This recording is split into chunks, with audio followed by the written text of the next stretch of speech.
Jed, as tough as nails outside this morning. It's not too bad, is it? Not too bad. Got a storm on the East Coast and a storm on the West Coast. That West Coast storm, that's a powerhouse storm.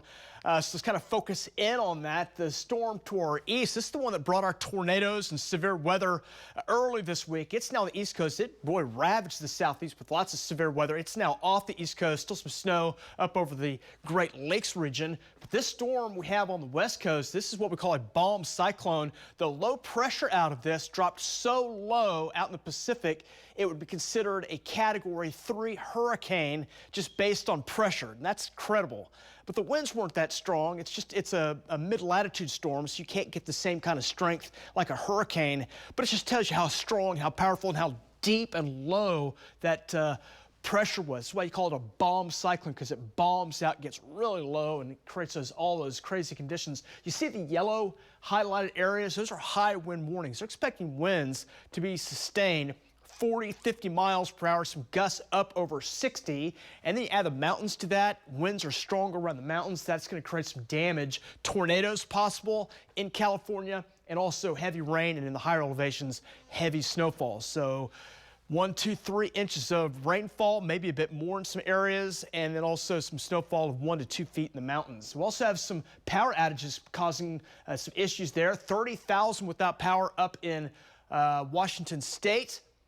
6,000 in Oregon, and check out California, over 180,000. That number is going up as the winds are really kicking in there. That storm's going to move into the mountains, and by tomorrow it may have a chance of producing a few showers around. Not a big deal for us. We're going to stay pretty dry, but if we see a few showers coming in during the morning or afternoon hours tomorrow, it's not out of the question. These will be sprinkles, maybe a patch or two of some light rain. We'll put the chance of really anything measurable about 10%. More on that here coming up in just a moment. Right now, 32. Northwest winds at 7. Wind chill, it checks in at 26. Here's your forecast today. We'll start off with sunshine, and we'll end the day with sunshine. Bright sunshine, and 32 out the door this morning. We'll climb up to near 53. 2 o'clock, 4 o'clock, we'll get up to near 55 for a high.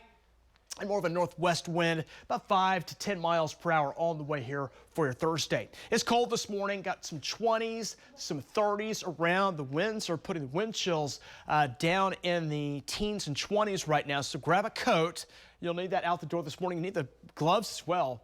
Driving gloves, as the steering wheel a little cold this morning. 16 in Stillwater, or 16 in Enid. Stillwater, you're checking at 22. 24 Ponca. Got 17 Alva, and then Wood right now, the coldest wind chill at 10. Waking up to 17 for wind chill in Hobart, and Oklahoma City right now checks in at 26. Morning conditions again are starting cold. Should rebound. Back up in the 50s today, maybe some spots near 60 in southern and to southeast parts of Oklahoma. As you can see there, winds will switch around to more of a south to southwest direction going into the afternoon hours today. And again, normal highs around 48 as we're kind of that coldest period of the season before temperatures do start to warm up, headed toward late month. But right now, we're just a notch above what is considered typical. Lows tonight will bottom out above freezing. Morning lows will be in the 30s for most spots, maybe near or just below freezing in far east portions of the state, but some spots could be near 40 as well in western Oklahoma. And the temperatures tomorrow rebounding into the mid-60s here coming up for tomorrow. Looks pretty good.